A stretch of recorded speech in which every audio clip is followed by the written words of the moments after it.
Mesdames, Messieurs, peuple congolais, chers membres de la diaspora, chers nouveaux abonnés, chers membres de la résistance, de la raison, de la conscience et de la transmission intergénérationnelle des principes et valeurs de liberté, de la dignité, de la justice, de la souveraineté des peuples et de l'intérêt général sur l'ensemble du continent.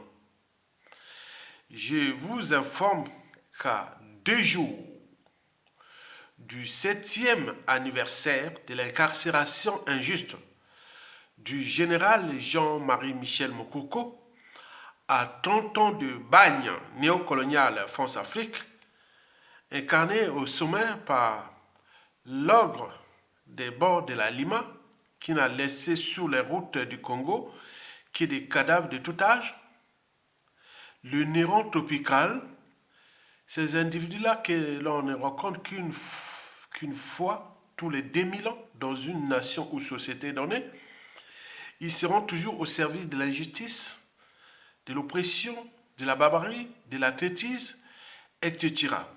Les génocidaires et criminels dictateur au crépuscule, M. Denis Sassou Nguesso, qui est à la tête de notre pays encore. Vous imaginez, quand on regarde son capital décès, on se dit que, attends, le peuple congolais a des soucis, ce peuple a des problèmes. Regardez bien, le capital décès de Sassou Nguesso. Si vous observez, ou vous remarquez, ou vous constatez, tous les dictateurs ou présidents de fait, ou autoproclamés, ou putschistes, ou de droit, élus démocratiquement sur l'ensemble du continent. Mais qui a le plus grand nombre de capital d'essai? C'est Denis Sassou Nguesso. Mais il est là, il se pavane. Et quand on regarde comme ça, il y a de quoi devenir fou. Non, ce sont des repères historiques. Il a pu faire ça, pourquoi pas moi? C'est ça les dangers. On vous alerte, ce sont des cerveaux qui vous alertent parce qu'ils ont fait l'analyse des dictateurs sur l'ensemble du continent et à l'échelle planétaire. Regarde la personnalité profonde de chaque individu ou dictateur. Et surtout quand on a un pouvoir. Vous imaginez, le pouvoir peut vous transformer. Mais comme on a fabriqué des victimes, à tôt ou tard, à tout instant, les uns et les autres, on peut se transformer en monstres. Et là, ça peut arriver des situations incontrôlables. Vous le savez très bien. Donc nous sommes là comme les lanceurs d'alerte, les éveilleurs de conscience, etc., etc. Qu'est-ce qui s'est passé pendant la dictature de Denis Sassou Nguesso, là, de ces 46 ans de dictature? Il est certain que dans 97% des cas, ça va se répéter. Mesdames, Messieurs, peuple congolais, chers membres de la diaspora, chers nouveaux abonnés. Alors, on fait comment? Pour libérer le général Jean-Marie Michel Mokoko de la mort à petit feu. Et pourquoi? D'abord, pourquoi? C'est pour une simple raison. Elle est d'ordre de cadre privé. Vous le savez que le cadre privé est très très dangereux dans une nation ou société donnée. Parce qu'après l'injustice, l'oppression, l'histoire des guerres, des coups d'État et autres, pour traiter le contentieux, on n'a que 2 leviers, le levier public et le levier privé. Les leviers publics, c'est ce que nous appelons loi, règlement, constitution, institution, les administrations, bref, l'État. On fixe des règles que, bon, ben, ce qui s'est passé, on va les traiter comme ça. Hein? Donc, devoir de mémoire, rang de justice, par rapport à ce que nous avions, par exemple, fait en 1991 lors de la conférence nationale. Il y a beaucoup de choses comme ça, on en pense. Mais ça, en Afrique, il n'y a souvent pas d'effet. Même si on parle de la justice des vainqueurs, et etc., oui. Mais souvent, il n'y a pas de fait. C'est quelque chose de spectaculaire. Mais ce qui a des faits, c'est le cas des privés. Parce que celui qui blesse ou tue peut t'oublier. Mais celui qui porte les cicatrices ou le deuil n'oubliera jamais. Imaginez-vous tout ce qui est de la lignée généalogique de Jean-Marie Michel Mokoko. Mais ce sont eux qui, demain, qui voient que, ah, ça, c'est les Sassou Nguesso. Imaginez les Guibli Parfait Kolela. Imaginez tout ce que Sassou a commis comme crime. Mais ces gens-là, le nombre de victimes est tel que, tôt ou tard, ces victimes-là deviendront alerteurs des bourreaux. Quand il y aura les moyens de l'État. L'État est tellement fort. Vous le savez très bien, si Sassou fait ce qu'il veut à la tête de ce pays, parce qu'il détient ces moyens de l'État qu'il a acquis par la violence, par le sang des Congolais en 1997. Donc c'est comme l'omelette, il est en train de les consommer. Mais il n'est pas le seul. Il n'a pas de monopole de ça. On est bien d'accord. On est là pour alerter. Parce qu'au moment que vous allez subir, là, vous direz, Aya avait raison. Vous allez subir ça, vous allez dire oui, avait raison. C'est ça qu'on parle. Le citoyen a le droit d'être informé. Et donc, la raison là est dans le cadre privé, qui est très dangereux. Explication. Vous le savez que dès le hold-up électoral de 2016, le premier ministre de l'époque, Clément Mwamba, parce que c'était pas premier ministre, c'était premier ministre, voilà, je l'appelle comme ça. Bon, il savait bien que il était devenu premier ministre du pays grâce à deux leviers. Le premier, c'est la constitution illégale et illégitime des Sassou Nguesso de 2015, puisque le 25 octobre 2015, les Congolais avaient refusé à 95%. Mais paradoxalement, le 6 novembre 2015, il avait promulgué sa constitution et dans les conditions qu'on voit que Sassou était nerveux, il croyait que peut-être qu'il va avoir réaction. Il avait peur, en fait. Mais comme rien ne s'est passé, la suite on la connaît. Mais il était parti de cette constitution qui avait porté déjà le sang des Congolais. Il y a eu plus de 200 jeunes qui ont été massacrés pendant cette manifestation de septembre et d'octobre 2015 pour refuser cette constitution. Mais là, Clément Mwamba est rentré dans la nasse du pouvoir criminel de Sassou Nguesso. Mais ce n'est pas tout. Vous l'avez vu en 2016. Bon, hold-up électoral, emprisonnement du président élu, Jean-Marie Michel Mokoko, puis coup d'État, terroriste d'État dans l'épaule. Mais en ce qui concerne Jean-Marie Michel Mokoko, j'ai des raisons. Ils étaient bien informés. Je suis bien informé. Vous ne l'imaginez pas. En aparté, Clément Mwamba avait aussi quelque part sa conscience. Vous savez que lorsque vous avez tout gagné ou perdu dans la vie, il faut toujours avoir à l'esprit comment protéger et défendre à la fois la raison, l'esprit, sa liberté, sa dignité et sa conscience. Mais il avait encore une part de conscience. Parce que vous pouvez tout fuir sauf la conscience. Et Clément Mwamba, en aparté, en secret, en privé, on disait, bon, mon coco a gagné quoi. Que voilà, donc voilà. Donc, il était pris quelque part dans la nasse de ses propres contradictions. Vous le savez que les infos qui nous parvenaient, ils disaient que il y avait deux France-Afrique en fait.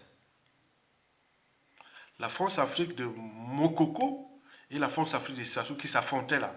Donc c'est la France-Afrique de Sassou Nguesso là qui, au dernier moment, il a contourné la situation. Donc monté à 70% contre 30% pour Mokoko. Donc le coron était atteint. Donc si le peuple se mettait dans la rue en 2016 là, c'est la France-Afrique de Mokoko qui aurait pu vraiment se basculer pendant position de force. Et donc c'est la France-Afrique de Sassou Nguesso dans les pétroliers Total, et les Bolloré,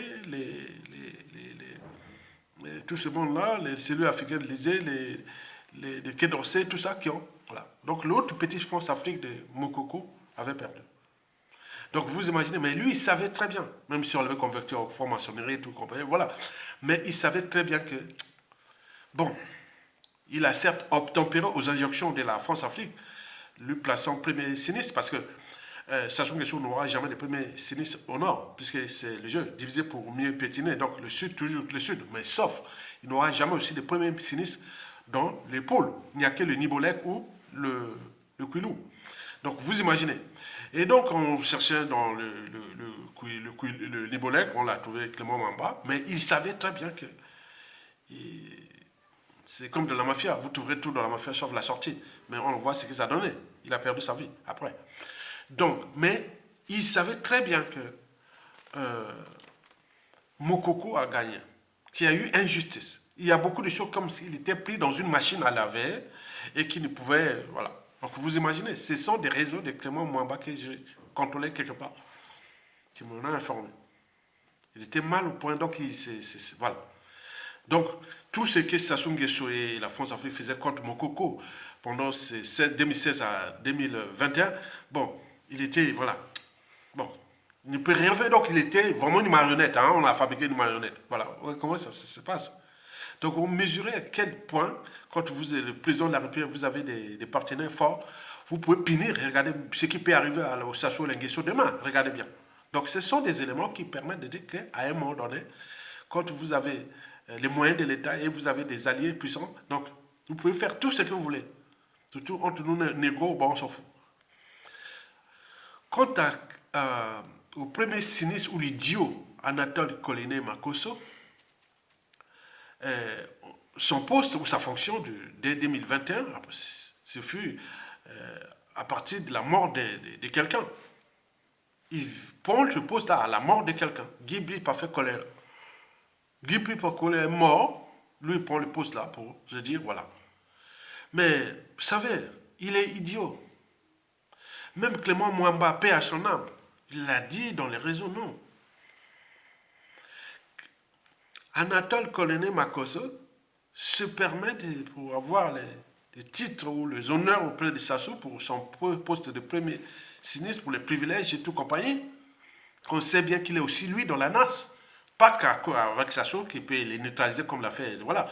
Mais également l'après, qui est très dangereux pour Anatole Kolené Makosso, je vous l'ai dit. Il a dit ceci. Mais Mokoko, c'est un prisonnier de droit commun. Vous imaginez, Mokoko, c'est un prisonnier de droit commun. Donc, tournons la page. Vous imaginez.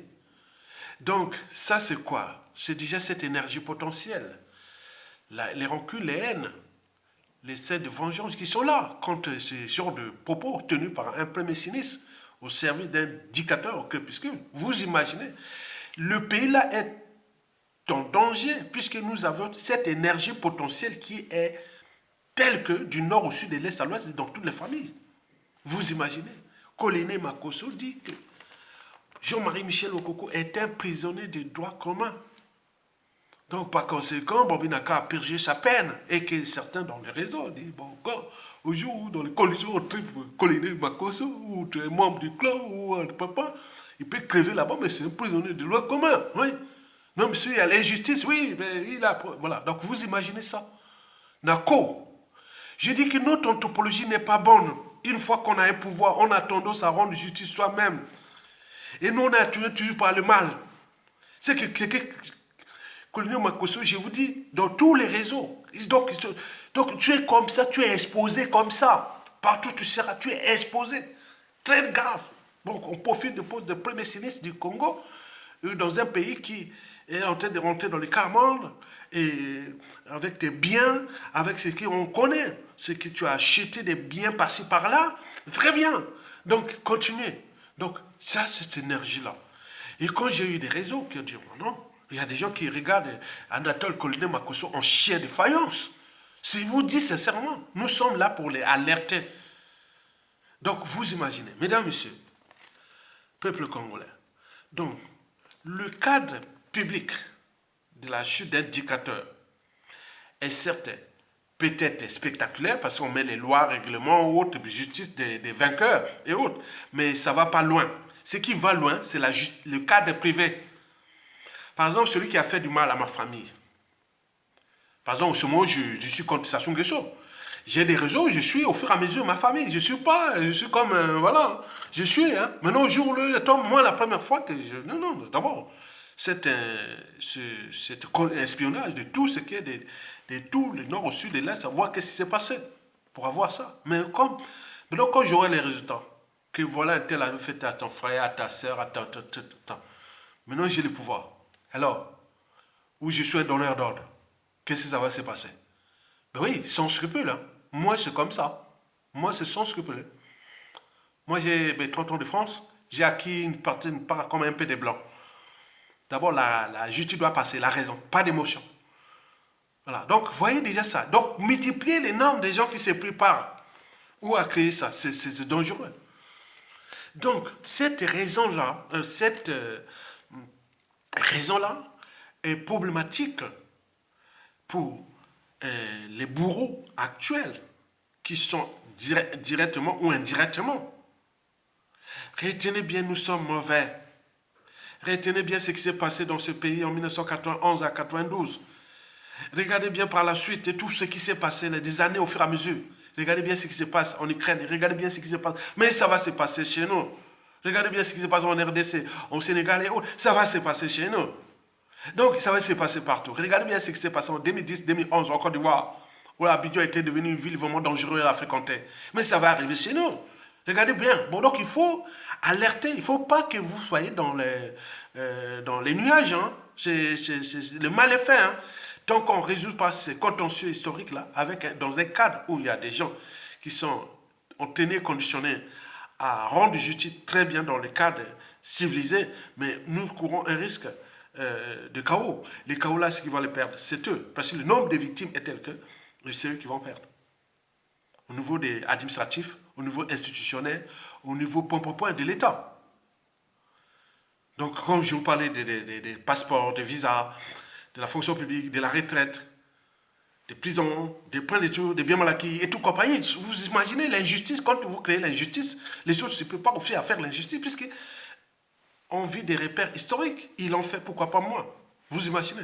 On est là pour alerter. Mesdames, Messieurs, peuple congolais, voilà pour l'explication de la raison pour laquelle nous devons nous battre pour libérer Jean-Marie Michel Mokoko. Vous le savez très bien que nous, peuple congolais, on est victime d'une tyrannie, certes, mais nous le savions très bien que nous sommes tous en danger, que ce soit du côté du pouvoir, que du côté du peuple. Parce qu'on est rentrés tous dans le piège, dans l'entonnoir. Mais le peuple gagne toujours parce qu'il a les derniers mots et les derniers jugements. Et dans le peuple, on ne sait pas qui est qui. On regarde la personnalité profonde de chaque victime de Sassou Nguesso.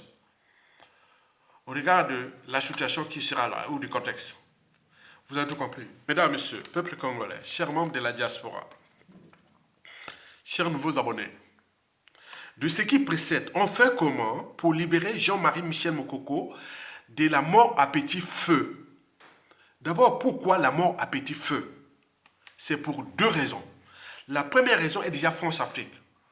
Parce que ce qui se passe, la situation de Mokoko, vous imaginez ce qui est arrivé à Gibi Pafé-Kolela, à Nini, à Moyindo. Donc c'est un noir. Mokoko, c'est un négro, un noir. Qui Sassou en prison, Mokoko qui meurt. Pour les donneurs d'ordre de Sassou qui sont force Afrique, c'est les négros, honte négros. Donc mettez-vous dans cette interprétation, ou cette perception de nous, Africains, par ces colons force Afrique, Mokoko crève ou meurt, c'est vos affaires. Vos affaires, alors qu'ils sont les donneurs d'ordre de Sassou, qui mettaient Sassou, ils mettaient Mokoko en prison. Donc Mokoko meurt pour un blanc ici. Hein? Mokoko, c'est un cafard, c'est un rat, j'avais rien dit. Puis, au moment où les intérêts de la France-Afrique sont préservés, Mokoko, c'est... Donc, entre nous, vous imaginez, l'ennemi des Noirs, c'est le Noir lui-même. L'ennemi de l'Africain, parce que c'est lui-même. Pourquoi? Parce qu'il existe une certaine mentalité noire ou africaine qui nuit gravement à l'évolution du continent noir. Il nous regarde là comme Mokoko peut crever. Attends, la France-Afrique a tué plein d'intellectuels, présidents et autres. Combien de fois Mokoko, qui est un époux, voilà. Donc il faut en tenir compte de ça. Déjà, comme la France-Afrique, sous Macron, elle est donneur d'ordre, il fait le double jeu. Mokoko, regarde son âge, 76 ans, bon, prions qu'il reste encore, voilà. Mais pour les gars, là, c'est clos. Hein. Ils ont tourné la page, ils regardent déjà d'autres. C'est vos affaires, c'est pas nous. Nous, on protège nos intérêts, quels que soient les moyens utilisés. Donc, vous imaginez la situation de Mokoko. Et donc son rapport de force envers la France-Afrique, il n'y cédera pas. La France-Afrique n'y cédera pas. On en a vu en 2019, 2020, on a crié, on a manifesté autre, rien du tout. Les enjeux sont tels que, voilà, Sassou c'est un pion, c'est la pièce maîtresse. Il n'a pas encore taillé la France-Afrique. Et donc voilà, cette raison France-Afrique est capitale. Vous avez observé partout dans le monde anglophone, lysophone, hispanique, russe, ou partout, un candidat présenté à une élection s'est retrouvé en prison. Regardez bien, ce n'est qu'en zone France-Afrique, par constellation la France néocoloniale. Et donc, vous aviez ça. Donc, sur ce point, c'est dangereux. C'est dangereux. La France sait bien qu'il y a eu injustice à Mokoko. Mais les enjeux sont tels que, voilà, si vous ne prenez pas votre responsabilité de peuple, tant pis. Et Talbi Sauter, et Talbi Nomoko. Ça vous regarde. Ça ne nous regarde pas. Très bien. Ça suggère un comptoir néocolonial. Donc il faut en tenir compte de ça. La France se bat partout en Afrique pour maintenir son rang africain et par l'Organisation mondiale. Donc Mokoko devient le problème. La solution pour eux, c'est Sassou, qui a entraîné notre pays dans la boue, dans le quart monde. Et qu'est-ce que ça peut faire? Puisqu'on n'a pas pris les responsabilités, on regarde là comme le mouton. On a fait tomber, et les dignes fils de ce pays sont morts, tous, à la chaîne. Mais qu'est-ce que ça peut faire, puisqu'on est là? Il y a un problème. La deuxième raison pour laquelle Mokoko peut mourir à petit feu, cette deuxième raison est d'ordre de Sassou Nguesso, et de Sassou Nguesso lui-même. La première fois, c'est Afrique, la deuxième, c'est Sassou. Ben oui. Je vous l'avais dit en 2016. Sassou avait dit que si je perds le pouvoir là, je suis un homme mort. Il ne croit pas à Mokoko, il est droit, il est ceci, non, on ne veut pas. Donc là, avec les moyens de l'État et la force africaine, il les tient. Il se pavane là, par-ci, par-là. Après avoir massacré autant d'humains, détruit un pays, mais il se passe là. Il était en Côte d'Ivoire là. Aller recevoir des grands médailles de grands croix ivoiriens et autres. Qu'est-ce que ça veut dire? Rien du tout. Ça, on est en train d'humilier l'Afrique par nous-mêmes. Bien entendu, on parle des satrapes à la salle Ouattara, on parle de peuple, mais qu'est-ce que ça peut faire? La respectabilité interraciale, elle est là.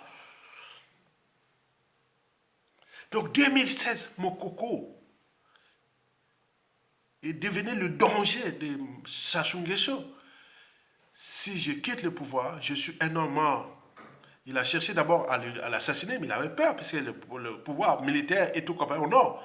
Dans ces conditions de mouvement de... Non. Si on le tue là, c'est fini. Les nordistes là, autres peut-être à la partie nord, c'est autre, il peut y avoir réaction, donc ils ont eu peur. Ils l'ont mis en prison à petit feu, donc ils l'ont tenté de calmer, ils ont cherché à l'assassiner en prison, et autres. Ça donne des idées à beaucoup d'autres. Quand quelqu'un, un patriote là, j'ai eu une quinzaine non, les gars de Sassou, ils vont mourir là, beaucoup en prison. Vous imaginez ça? Quand les gens pensent déjà ça, c'est pas bon. 2020, Jean-Claude Ngakoso, le ministre des Affaires étrangères de Sassou Nguesso, qui dit à Jean-Yves Le Drian et par translation à Emmanuel Macron que si on libère Mokoko, nous on perd le pouvoir. Donc vous imaginez ça.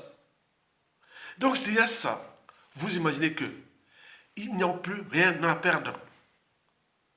Il tient compte des moyens de l'État dont il dispose, par la violence, l'injustice, l'oppression, tout. Il n'a pas de monopole de ça. Je vous dis, ils n'ont pas de monopole. Ils n'ont pas de monopole. Observez-vous, le futur, c'est tout simplement le passé, les présents qu'on ignore. Observez-vous après la Sassou Nguesso là. Vous allez voir. Quand beaucoup vont mourir dans les prisons, sur les routes du Congo et tout. Vous imaginez. Donc, il faut faire attention. Personne n'a le monopole de ce qu'ils ont fait. Même si c'est sous ordre la France-Afrique, pour l'ordre mondial et autres, qu'est-ce que ça peut faire pour les autres aussi? Ils seront en rapport aussi, en fonction aussi du contexte de l'ordre mondial. On est bien d'accord? Vous avez vu les pieds noirs en Algérie, où les Harkis abandonnés par la France à un moment donné. Vous aussi, hein, vous les négos. Là-bas, c'était les Arabes, je sais pas. Mais là, les négos, la France vous lâchera comme au moment où tout aura changé, Hein? Donc, pour cette raison-là, de Sassou Nguesso, qui en 2016 a dit, si je perds le pouvoir, Je suis un homme mort. Donc la fin ne justifie pas les moyens employés. Et Mgakoso vient l'aider et autres. Donc vous demandez, c'est le pacte qui, à côté, les gens, vraiment, ça bouillonne. Hein? Attends, vous imaginez, ces gens-là. Mesdames, Messieurs, peuple congolais. Par conséquent, nous n'avions plus de choix ou de perspective pour libérer Mokoko. Puisque vous avez la France-Afrique de Macron, Mokoko va crever en prison. Tant que Macron sera là. Retenez bien, son rapport de force sera là. Je vous dis la vérité. Quoique, on ne sait jamais. Deuxièmement, Sassou Nguesso regarde au crépuscule de son régime. Ils ont la peur de payer la rançon de la gloire, c'est-à-dire l'humiliation, comme on en a vu dans la plupart des dictateurs, et leurs clans et familles, ou la rançon de ces crimes, c'est-à-dire la justice quelle qu'elle soit. Bon, là, ça laisse quoi? La voie ouverte à quoi? Au défi permanent. Ben oui, chacun de nous a sa personnalité profonde. Nous avons les gens comme Sassou Nguesso dans la résistance, dans les victimes de Sassou Nguesso. Mais tôt ou tard, il y aura le pouvoir. Et ça recommence. Nous ne serons plus de ce monde, mais c'est la réalité. Observez vous-même chaque jour ce qui se passe ailleurs de politique ou de contentieux historiques ou de ça dans le monde. Ou même regardez ce qui se passe en Ukraine.